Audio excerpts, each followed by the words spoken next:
dipakai untuk bersuci.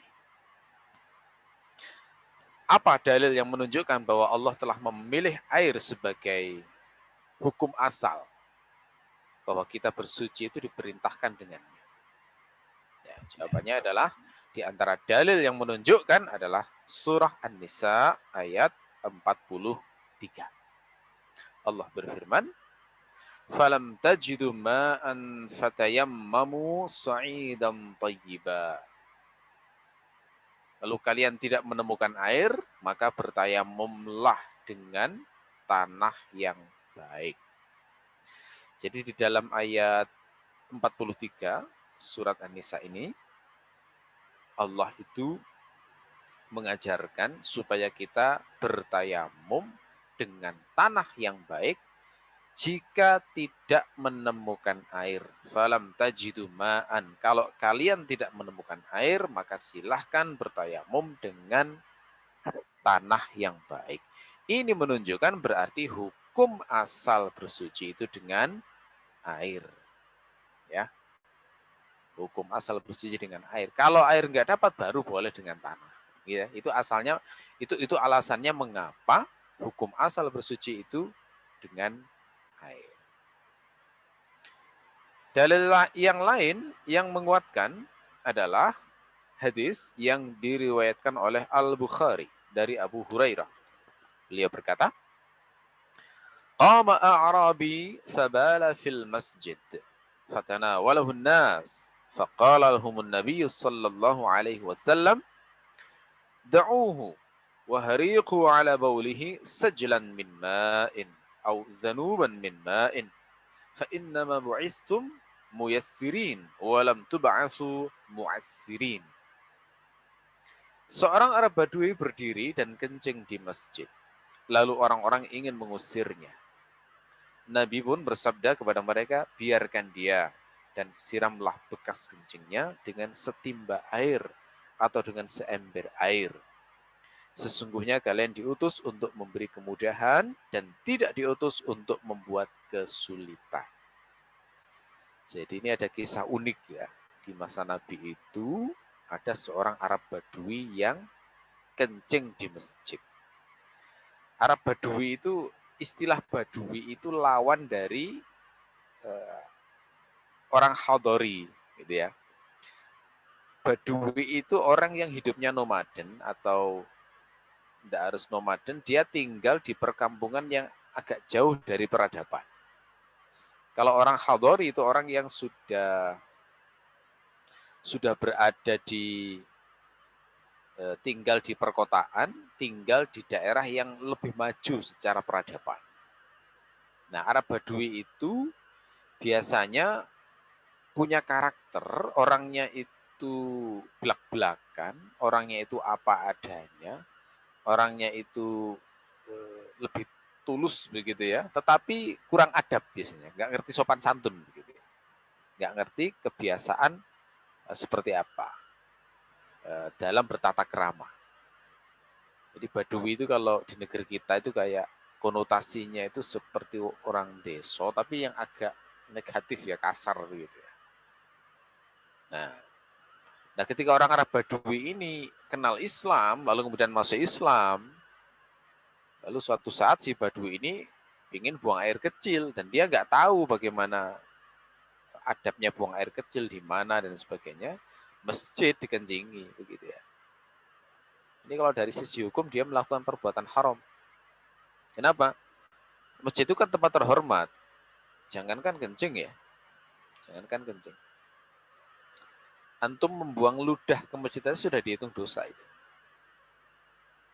Karena Rasulullah itu pernah suatu saat ditampakkan oleh Allah dosa-dosa umatnya, mulai dosa yang paling kecil sampai dosa yang paling besar ditampakkan semuanya. Terus Nabi mengatakan, maka yang kulihat di antara dosa kecil yang dilakukan oleh umatku adalah dia menempelkan dahaknya pada masjid. Nah, jadi meludah, membuang dahak di masjid itu dihitung dosa berdasarkan hadis ini.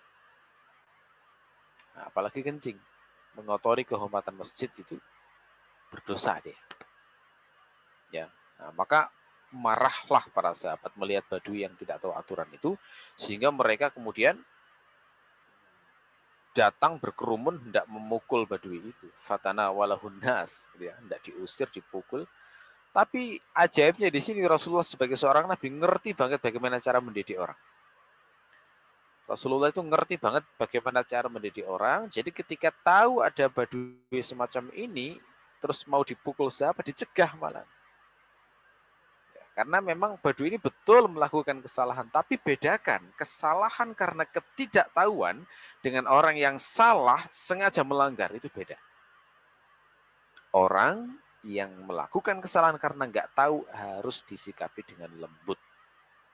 Tapi orang yang tahu salah, dilanggar, nah itu harus tegas memang. Karena kalau dibiarkan, itu bahaya, bisa berlarut-larut itu. Ya, makanya Rasulullah kemudian bilang pada para sahabat, da'uhu, biarkan. Bahkan Rasul membiarkan menyuruh sahabat membiarkan sampai Badui ini menuntaskan kencingnya. Ya. Karena Rasulullah tahu ini kalau di Badui ini nanti ini didamprat, padahal dia nggak tahu. Bisa jadi malah sakit hati dia, sedih banget karena merasa dihinakan padahal nggak ngerti. Ya. Lalu kemudian efeknya bisa berbahaya. Apa itu? Akhirnya kesannya loh, kok gini ya Islam? Kok ternyata sangat kasar pada saya? Saya kan nggak tahu. Kok kasar sekali pada saya? Kok saya kayak dibully begini? Kok saya kayak nggak dihargai? Akhirnya bisa jadi dia murtad, bisa jadi itu. Nah ini banyak yang nggak tahu ya orang-orang Islam hari ini. Orang baru masuk Islam seperti Badui kayak gini, terus dia membuat kesalahan, itu dibully malah, ya enggak?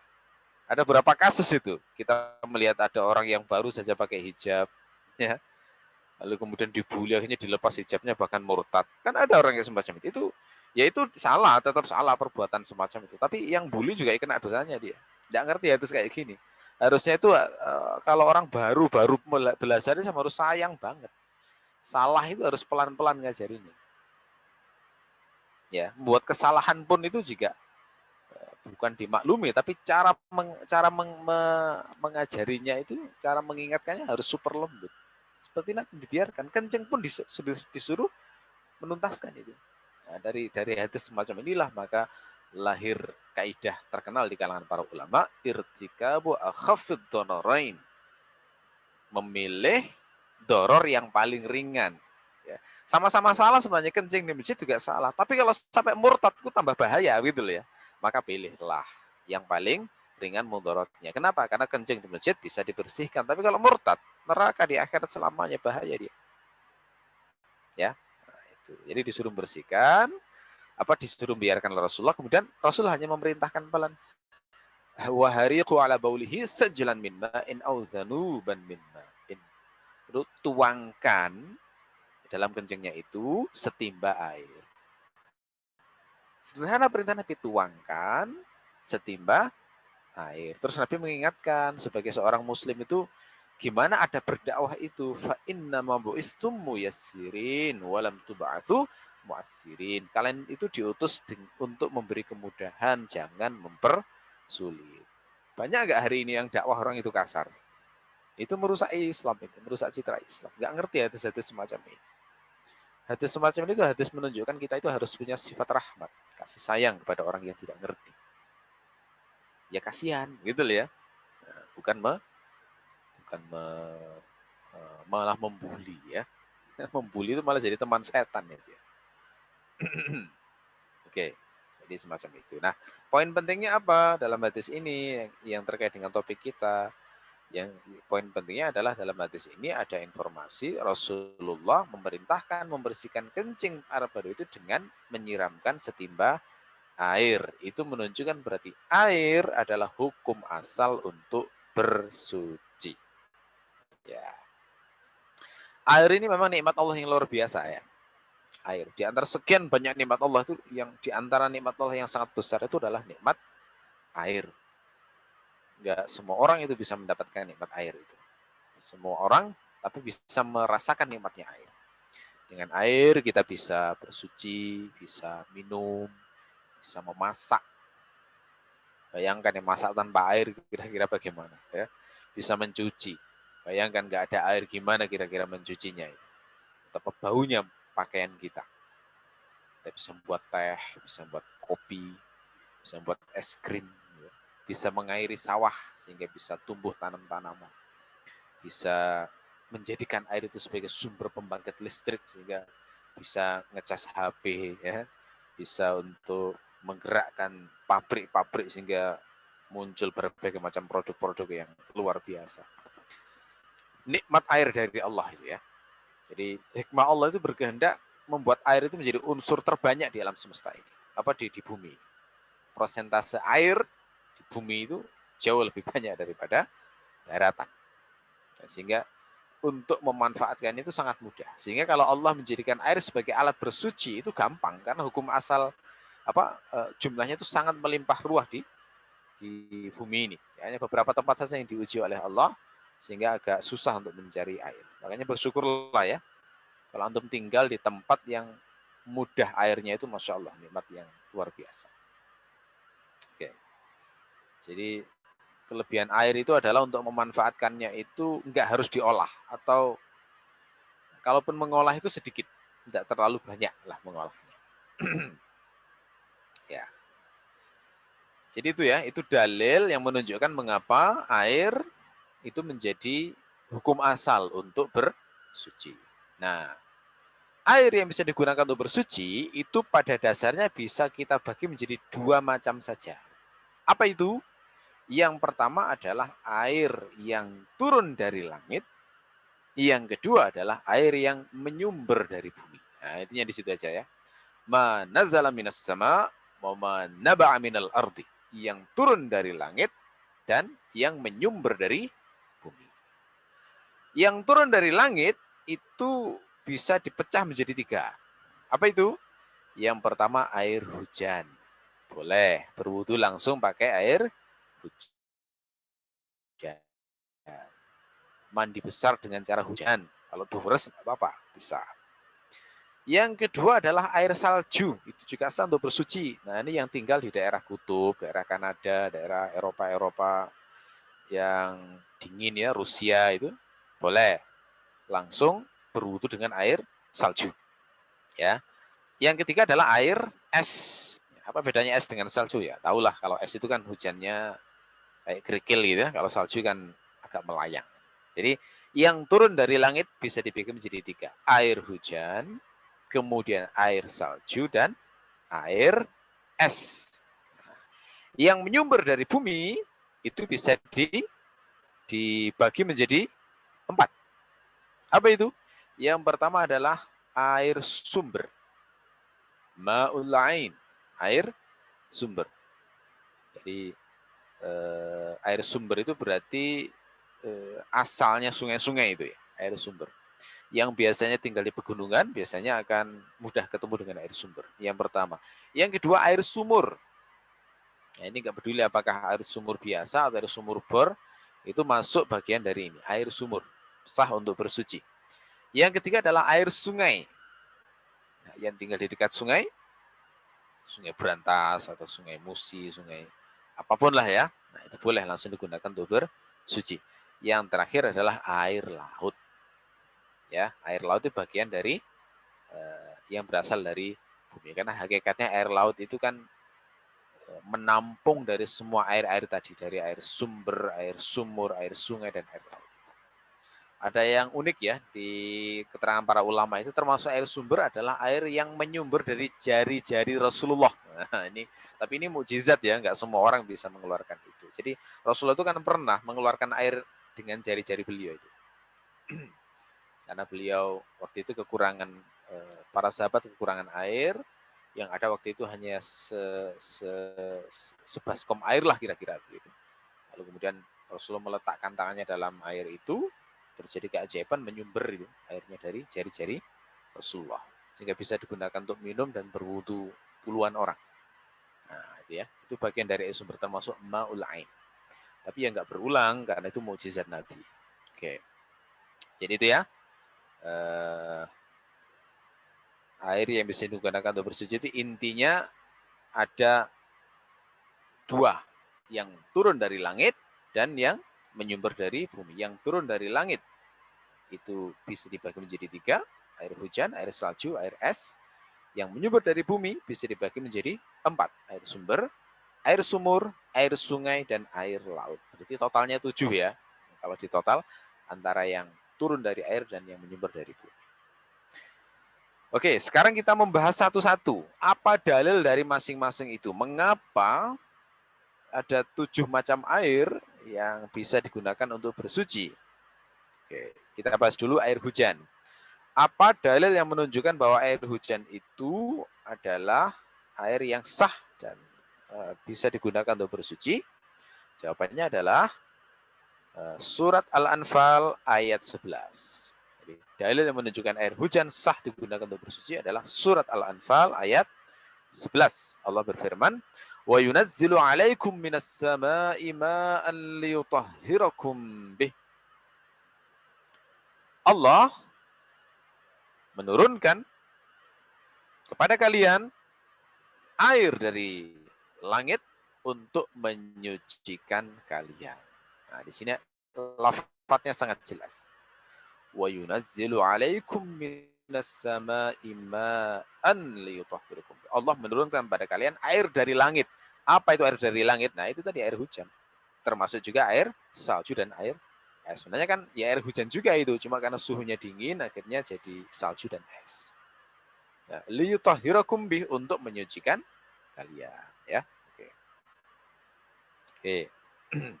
Berarti ketika Allah mengatakan air yang turun dari langit bisa untuk bersuci, berarti dia boleh dipakai untuk berwudu, boleh dipakai untuk mandi besar, dan juga boleh dipakai untuk membersihkan najis. Ya. Baik. Kemudian untuk air laut, ya, apa dalil yang menunjukkan bahwa air laut itu sah digunakan untuk bersuci? Nah, dalilnya adalah hadis riwayat At-Tirmizi dari Abu Hurairah. Beliau mengatakan, "Sa'ala rajulun Rasulullah sallallahu alaihi wasallam faqala, ya Rasulullah, inna narkabul bahra wa nahmilu ma'na al-qalila minal ma' fa in tawadda'na bihi 'atishna. Afanatawadda'u min ma'il bahri?" Faqala Rasulullah sallallahu alaihi wasallam, "Huwa at-tahuru ma'uhu al-hillu maitatuh." Seorang laki-laki bertanya kepada Nabi sallallahu alaihi wasallam, "Wahai Rasulullah, sesungguhnya kami mengarungi lautan dan kami hanya membawa sedikit air. Jika kami gunakan air itu untuk berwudu, maka kami akan kehausan. Apakah kami boleh berwudu dengan air laut?" Maka Rasulullah menjawab, "Laut itu menyucikan airnya dan halal bangkainya." Jadi hadis ini menceritakan tentang seorang sahabat yang kira-kira profesinya nelayan gitulah ya. Jadi sering di laut lah intinya. Nah, kalau di laut itu kan masalah utamanya adalah tidak bisa banyak-banyak bawa air tawar, gitu ya. Jadi sedikit air tawar itu yang ada di sana. Karena kalau orang itu di laut kemudian minum air laut itu malah bahaya, bisa mengakibatkan dehidrasi. Karena kandungan garam itu kan membuat orang jadi ini. Garam itu seakan-akan unsur yang kalau kebanyakan kan jadi racun, makanya disaring ya lewat ginjal. Jadi kecenderungannya kalau orang minum air garam terlalu banyak itu akan sering kencing. Ya, begitu sering buang air kecil, sementara asupannya nggak terlalu banyak, dehidrasi dia. Makanya ada kisah sekitar abad 19 ya, di Eropa. Itu ada kisah 4 orang yang kapalnya hancur, lalu kemudian mereka menyelamatkan diri dalam sekoci. Belasan hari terapung-apung di lautan, kehabisan air minum, akhirnya minum air kencingnya sendiri. Ya, lalu kemudian ada salah satu yang nggak kuat, kemudian minum air laut, akhirnya dehidrasi dia, sakit ya. Karena sakit, lalu kemudian sama temannya itu dibunuh, lalu dagingnya dimakan, karena kehabisan makanan juga mereka. Jadi yang selamat 3 orang, 1 dijadikan sarapan itu. Lalu kemudian sempat ditolong oleh kapal yang menemukannya, lalu kemudian diceritakan oleh mereka, lalu mereka menjadi berita besar waktu itu di Eropa, lalu mereka diadili karena mereka dianggap membunuh meskipun untuk menyelamatkan diri ya. Karena hukum Eropa waktu itu filsafatnya adalah murder is murder, pembunuhan adalah pembunuhan. Jadi ya harus ini tetap dihukum akhirnya. Ya, oke. Jadi ini kisahnya, kembali lagi kisah ini ya, seorang sahabat Nabi ini di laut bawa air tawar tapi sedikit. Makanya dia bilangnya adalah wa nahmilu ma'anal qalila minal ma'. Kami hanya membawa sedikit air. Kalau kita gunakan berwudu, kami akan kehausan dan itu berbahaya. Makanya tanya pada Rasul, kalau wudunya pakai air laut aja bagaimana Rasulullah? Gitu ya. Jawaban Nabi adalah huwa tahuru ma'uhu al-hillu maitatuh. Air laut itu airnya mensucikan. Artinya berarti boleh digunakan untuk bersuci. Nah, ini rahmat Allah juga. Kenapa? Karena air laut itu meskipun hukum asalnya rasanya asin, nggak seperti air normal, tapi ternyata dibolehkan untuk berwudu. Bayangkan andekan orang Islam itu nggak boleh berwudu kecuali dengan air tawar. Betapa susahnya itu. Betapa beratnya Islam akan susah untuk diterapkan akhirnya. Nah, kata Nabi, terus Nabi memberi penjelasan tambahan ilmu, al-hillu maitatuh. Jadi bangkainya pun halal. Jadi kalau makan ikan nggak harus disembelih ikannya. Jadi bangkainya ikan pun halal dimakan. Ya. Oke. Jadi ini beda dengan kasusnya kalau ada air tawar kemudian ditambahi garam ya. Kalau asinnya itu karena perbuatan kita itu nggak sah digunakan untuk bersuci. Tapi kalau air laut yang memang asli asin kayak gitu sah digunakan untuk bersuci. Oke. Itu dalil untuk air laut. Dalil untuk air sumur apa itu? Nah, dalilnya adalah hadis yang diriwayatkan oleh At-Tirmidzi dari Abu Sa'id Al-Khudri. Beliau mengatakan, qila ya Rasulullah tatawadda'u min bi'ri buda'ah wa hiya bi'run yulqa fiha al-hiyad wal humul kilab wan natm. Faqala Rasulullah sallallahu alaihi wasallam, innal ma'a tahurun la yunajjisuhu syai'. Ada yang bertanya pada Rasulullah, wahai Rasulullah, apakah kami boleh berwudu dari air sumur buda'ah, yakni sumur tempat pembuangan kain bekas pembalut haid, daging anjing dan bangkai? Maka Rasulullah menjawab, sungguh air tersebut suci dan menyucikan dan tidak ada sesuatu pun yang membuatnya najis. Ya, jadi ini di zaman Nabi itu ada sumur, namanya sumur Budo'ah, Bi'ur Budo'ah bahasa Arabnya. Nah sumur ini itu agak unik ya, di sana itu kadang-kadang ada yang membuang kain bekas pembalut, perempuan ya, ada juga yang membuang daging anjing serta bangkai. Nah, tetapi ternyata di sana ada yang menggunakannya berwudu, makanya ditanyakan pada Rasulullah, boleh nggak berwudu di situ? Ternyata Rasulullah mengatakan, innal ma'a tahurun, air yang ada di sana itu suci, la yunajjisuhu syai'un, tidak ada sesuatu pun yang bisa menajiskan. Kenapa kok bisa begitu? Iya, karena ternyata debit airnya besar, sumurnya gede berarti. Debit airnya besar sehingga ketika kecampuran najis dari bekas pembalut wanita, kemudian daging anjing dan bangkai itu ternyata nggak ngefek. Artinya airnya tetap bening, tetap bersih, nggak berbau gitu loh maksudnya. Ya, nah ini berarti menunjukkan air sumur itu sah digunakan untuk bersuci. Meskipun kecampuran najis, tapi kalau sifat air tidak berubah, maka tetap sah digunakan untuk bersuci. Ya. Yang menguatkan adalah adanya riwayat bahwa Rasulullah itu pernah berwudu dari air Zam-Zam. Ini diriwayatkan oleh Imam Ahmad dalam musnadnya. Ya, di sana ada lafaz fada'a bisajlin min ma'i Zam-Zam fa syariba minhu wa tawadda'a. Beliau yakni Rasulullah meminta setimba air Zam-Zam, kemudian beliau meminum sebagian dan berwudu dari air tersebut. Jadi af'al Rasulullah pernah berwudu dengan air Zam-Zam, itu menunjukkan air sumur itu sah digunakan untuk bersuci. Ya. Nah, adapun untuk mata air atau air sumber, termasuk air sungai, maka dia semakna dengan air sumur. Sehingga dalil untuk air sumur itu sebenarnya juga sama. Dalil untuk air sumber dan air sungai. Oke. Yang terakhir, dalil yang menunjukkan bahwa air salju dan air es itu sah digunakan untuk bersuci adalah hadis yang diriwayatkan oleh Bukhari dari Aisyah bahwasanya Rasulullah Shallallahu Alaihi Wasallam pernah berdoa, Allahumma inni a'udzubika minal kasali wal haram wal maghrami wal ma'sam. Allahumma inni a'udzubika min azabin nari wa fitnatin nar wa fitnatil qabri wa azabil qabr وشر فتنة الغنى وشر فتنة الفقر ومن شر فتنة المسيح الدجال اللهم اغسل خطاياي بماء الثلج والبرد ونق قلبي من الخطايا كما ينقى الثوب الأبيض من الدنس وباعد بيني وبين خطاياي كما باعدت بين المشرق والمغرب. Rasul terbiasa berdoa, ya Allah, aku berlindung kepadamu dari rasa malas. Malas itu ternyata penyakit ya.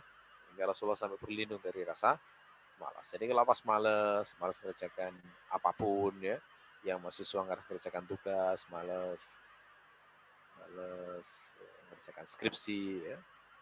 Ibu-ibu malas mengerjakan pekerjaan rumah, bapak-bapak malas bekerja. Nah, ini perlu baca doanya Nabi. Karena Nabi pun berlindung dari rasa malas. Ya Allah, aku berlindung kepadamu dari rasa malas, kepikunan, kesalahan, dan terlilit utang. Ya Allah, aku berlindung kepadamu dari fitnah neraka dan siksa neraka, dan fitnah kubur serta siksa kubur, dan buruknya fitnah kekayaan, dan aku berlindung kepadamu dari buruknya fitnah kefakiran, serta aku berlindung kepadamu dari fitnah Al-Masih Ad-Dajjal. Ya Allah, bersihkanlah kesalahan-kesalahanku dengan air salju dan air es. Sucikanlah hatiku dari kotoran-kotoran, sebagaimana engkau menyucikan baju yang putih dari kotoran. Dan jauhkanlah antara aku dan kesalahanku, sebagaimana engkau jauhkan aku antara timur dan barat. Yang perlu digaris bawah di sini, lafaz yang berbunyi ini. Allahumma usil khotoyaya bima'is salji wal barat. Ya Allah, basuhlah kesalahan-kesalahanku dengan air salju dan air es. Nah, ini menunjukkan berarti salju dan es bisa digunakan untuk menyucikan. Gitu ya. Kenapa? Karena dalam hadis ini itu dikatakan Allah membersihkan kesalahan-kesalahan kita dengan air salju dan air es. Ya, memang orang itu kalau berwudu dan dia serius dalam berwudu, kadang itu terasa ya, dosa-dosanya itu rontok dari badannya bersama dengan air yang mengalir. Itu kalau level-level kekasih Allah sudah sampai seperti itu perasaannya. Ya, seperti yang diriwayatkan Abu Hanifah itu mengatakan begitu. Saya itu kalau berwudu maka saya rasakan dosa-dosa tanganku itu mengalir melalui jari-jariku dan kuku-kuku. Dosa-dosa wajahku, dosa-dosa mata, dosa telinga itu mengalir bersama air yang turun membasahi wajah. Dosa-dosa kaki, semuanya kena. Makanya kalau berwudu kita harus mengusahakan konsentrasi. Perhatikan betul ya. Kalau berwudu biasanya digoda setan untuk memikirkan yang lain, sehingga sampai kadang lupa. Sudah dibasuh yang mana berapa kali kadang lupa. Kalau kita nggak konsentrasi itu kehilangan pahala niatnya, kehilangan ihtisabnya. Tapi kalau serius, sambil membahas itu sambil berharap Allah menggugurkan kesalahan-kesalahan kita yang kita lakukan dengan tangan, kaki, mata, telinga, pokoknya semua anggota wudhu itu, maka insya Allah kita mendapatkan itu. Ya, makanya karena ada rahasia besar kayak gini, makanya seringkali orang itu nggak terasa kalau wudhu itu sering ngelamun ya. Kalau ngelamun kalah itu sama setan itu berarti ya. Makanya harus hati-hati. Ya, banyaknya orang yang melamun saat berwudu menunjukkan bahwa serius betul ada setan yang berusaha memalingkan kita saat melakukan ibadah itu. Ya, oke. Baik. Saya kira itu ya yang mungkin bisa kita bahas untuk kesempatan kali ini, membahas tentang macam-macam air. Jadi saya harap di sini ada sejumlah ilmu baru ya yang selama ini barangkali belum diketahui sehingga bisa bermanfaat dalam amal kita nanti. Oke, saya kembalikan ke Akhi Suhaimi. Silakan kalau ada pertanyaan bisa dimulai dari sekarang. Tafadhol. Baik, bismillahirrahmanirrahim. Teman-teman untuk pertanyaannya bisa ditulis di kolom chat ya, atau mungkin kalau mau nanya langsung boleh raise hand. Nanti setelah dipersilahkan baru boleh bertanya. Ini ada pertanyaan pertama dari hamba Allah di Malang. Ustadz, apakah ular laut halal dimakan?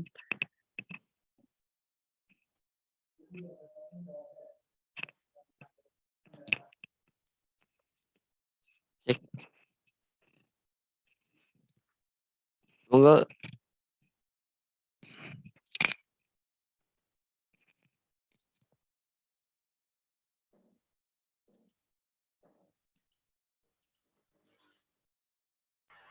Oke, ya. Apakah ular laut halal dimakan? Ya, pokoknya hidup di laut itu halal semuanya. Ya, nggak peduli ular laut, kuda laut, babi laut kalau ada ya. Jadi semua yang hidup di laut itu kata Nabi al-hillu maitatuh, bangkainya halal. Sudah nggak lihat lagi namanya sudah ya. Yang penting hidup di laut, hewan apapun hidup di laut maka jadi halal. Ya, itu kan anak umum sifatnya itu. Semua bangkainya halal berarti apapun yang ada di laut, kuda laut ya, apalagi sih yang ada di laut itu, cacing laut, ular laut, hewan-hewan yang kelihatan mengerikan itu, ya, yang hidup di dasar-dasar lautan itu, boleh itu dimakan karena termasuk bangkai, termasuk keumuman hadis Nabi yang disampaikan pada nelayan di zaman sahabat tadi. Wa tahuru ma'uhu al-hillu maitatu. Air laut itu suci bangkainya dan maaf suci airnya, mensucikan airnya dan halal bangkainya. Jelas ya? Oke. Pertanyaan yang lain silakan. Monggo teman-teman, ada yang ingin bertanya lagi? Langsung raise hand saja mungkin ya. Oh, ini ada. Dari Agung di Malang bertanya, Ustadz, kan akhir-akhir ini cenderung sungai dimanfaatkan untuk segala keperluan. Mungkin warnanya sudah cenderung keruh. Apakah masih halal hukumnya untuk bersuci di sana? Oh ya. Baik. Tadi saya katakan bahwa air sungai itu sah untuk bersuci. Ya, yang maksud adalah jika airnya itu masih memiliki sifat-sifat air, ya, masih memiliki sifat-sifat air. Sifat air tercermin pada tiga hal: warna, rasa, bau, gitu ya. Jadi tiga ini standarnya. Warnanya adalah warna air yang asli kuning, ya. Kemudian rasanya rasa air yang asli tawar ya, seger gitu ya. Kemudian baunya juga bau air. Nah, kalau sudah berubah salah satu sifatnya berarti itu tidak sah untuk digunakan bersuci. Jadi jangan karena air sungai lalu banjir yang coklat itu digunakan berwudu, tidak bisa. Ya itu sudah kecampuran lumpur gitu ya. Nggak bisa demikian. Terus air selokan misalnya yang hitam itu digunakan berwudu, tidak bisa. Jadi harus mengikuti sifat-sifat air. Gitu ya, itu hukum asalnya begitu. Nanti kita bahas secara khusus ya kalau kalau dilanjutkan. Ada nanti pembahasan al al-mukhtalitat bitahir. Jadi air yang bercampur benda suci itu kapan sah digunakan bersuci dan kapan tidak. Gitu ya. Jadi air itu kan bisa bercampur najis, bisa juga bercampur dengan benda suci. Kalau bercampur najis itu ada ketentuannya kapan boleh digunakan bersuci dan kapan tidak. Bercampur dengan benda suci juga demikian, kapan boleh, kapan tidak. Kalau air bercampur benda suci misalnya seperti kopi, ya kan jadi air kopi, nggak sah digunakan untuk bersuci, begitu ya. Meskipun nggak kelihatan baunya, tapi kalau ada rasanya, misalnya air dicampur gula, tetap bening, iya, tapi rasanya jadi manis. Nah itu jadi tidak sah digunakan untuk bersuci. Jadi harus mengikuti sifat-sifat air. Kecuali kasusnya adalah susah dihindari, misalnya seperti di kampung-kampung itu ada namanya padasan, ya. Untuk berwudu, kemudian ditumbuhi lumut, sehingga warna airnya itu kadang sedikit berubah warnanya, agak sedikit coklat, kadang hijau gitu ya. Itu yang susah dihindari, kayak gitu dimaafkan. Jadi tetap sah digunakan untuk bersuci. Atau daerah-daerah tertentu yang air sumurnya itu berbau khas, mungkin kecampur logam atau belerang atau apa, kan ada ya daerah-daerah tertentu kayak gitu, yang itu susah dihindari. Nah itu sah digunakan bersuci. Kenapa? Karena memang nggak mungkin dihindari, susah, menimbulkan masyakkah. Ya, jadi itu hukum asal. Yang semacam itu dimaafkan. Ya, atau air yang payau, yang tinggal di daerah dekat-dekat pantai, itu kan airnya meskipun air sumur kan agak sedikit-sedikit asin gitu ya. Air sumur tapi agak mirip dengan air laut. Nah, itu juga sah digunakan untuk bersuci karena memang air asli daerah tersebut memang seperti itu. Ya, oke. Ada lagi pertanyaan yang lain? Oke, lanjut. Pertanyaan berikutnya dari Uktina Fitara Indriani. Ini dari mana nih asalnya nih? Pertanyaannya gini, Sat. Kalau seumpamanya kita berwudu, kemudian air sisa wudunya masuk ke ember wudunya, apakah masih bisa digunakan atau tidak?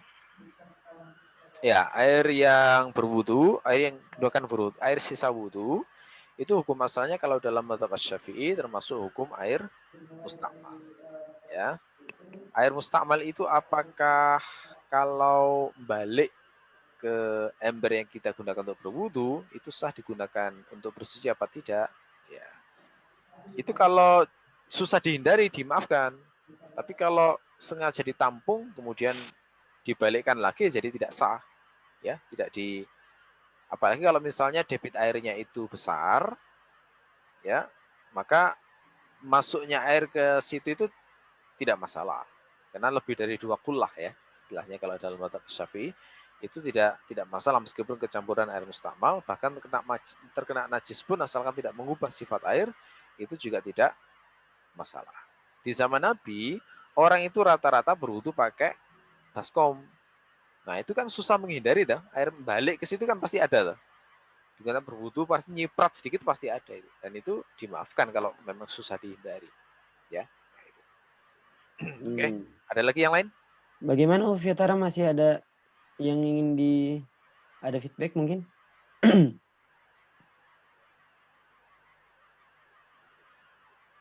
Oke, lanjut ya. Pertanyaannya Bang Yoga sepertinya tadi sudah sempat disinggung ya. Jika air PDAM bau zat kimia sejenis klorin, apakah air PDAM itu masih termasuk suci walau air bening tapi baunya berubah? Monggo Ustaz, mungkin mau ditekankan lagi. Ya, bau kaporit begitu ya. Susah dihindari itu sudah sama seperti bau belerang, bau ini. Tidak masalah itu ya. Oke, lanjut aja. Lanjut. Ini masih sepertinya ini air PDAM juga nih. Ustadz, biasanya kalau hujan lebat, maka air yang keluar dari pompa air itu menjadi keruh, kecoklatan. Apakah bisa digunakan untuk bersuci? Ya, itu mirip ini yang disampaikan oleh para fuqaha. Air-air sungai di bawah itu kan pasti kecampuran oleh beberapa lumpur di bawah begitu ya. Yang sedikit kecoklatan karena kecampuran dan itu memang susah dihindari itu termasuk bagian-bagian yang dimaafkan. Tidak masalah. Oke, berikutnya. Monggo, mungkin teman-teman ada yang ingin open mic juga boleh.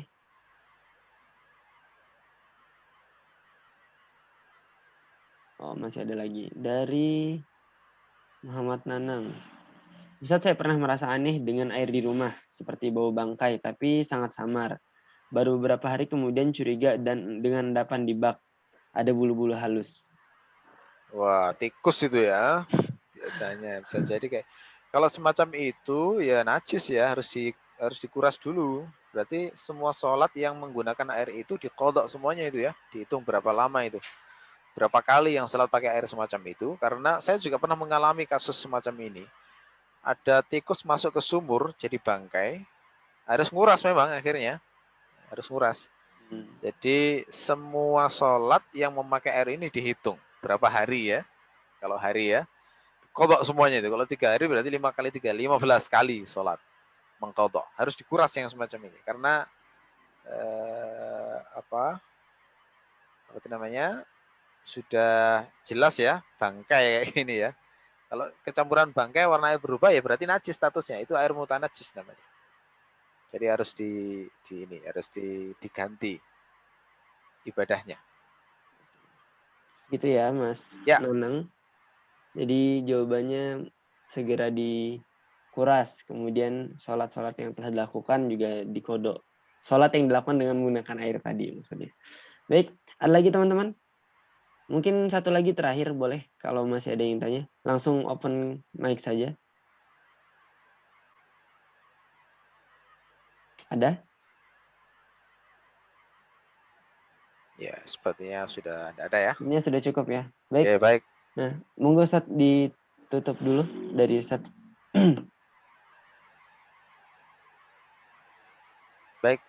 Mudah-mudahan kajian pagi hari ini meskipun singkat bermanfaat ya, dapat ilmu 1-2 kalimat itu insya Allah sudah sangat bagus sekali. Dan semoga selalu istiqomah senantiasa talabul ilmi, meningkatkan pengetahuan dimanapun kapanpun. Dari saya akhiri. Terima kasih. Assalamualaikum warahmatullahi wabarakatuh. Waalaikumsalam.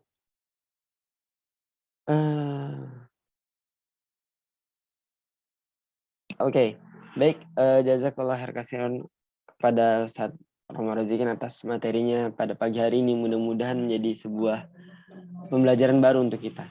Ini sepertinya, Afwan Ustaz, walaupun sudah ditutup, sepertinya Mas Nanang masih ini nih, masih ada kelanjutannya. Wudunya di waktu sholatnya disesuaikan atau gimana Ustaz? Wudunya di waktu sholat. Mas Nanang mungkin bisa open mic saja ya Mas Nanang.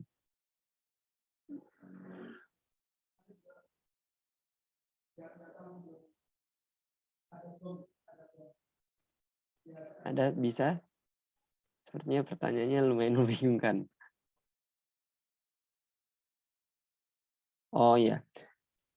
Ketika mengkodok sholat, Ustaz, kan tadi harus dikodok sholatnya. Ada waktu khusus enggak untuk mengkodoknya?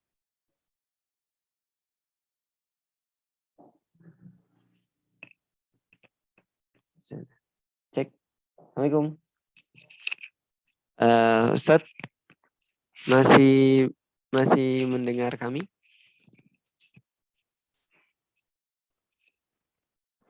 Oh, sudah dijawab ya di kolom chat.